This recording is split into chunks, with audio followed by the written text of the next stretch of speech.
Paano nga ba makuha yung atensyon ng crush mo na babae? Boys, makinig, at girls, pakiconfirm naman please.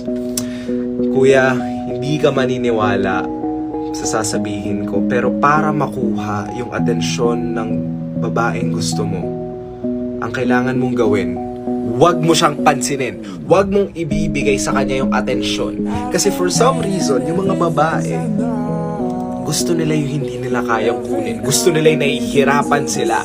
At yung mga lalaking lalapit sa kanila na binibigay yung buong atensyon nila, guess what? Hindi nila papansinin yon. Hindi ko maintindihan, pero nandyan na sa harap nila, ayaw nila.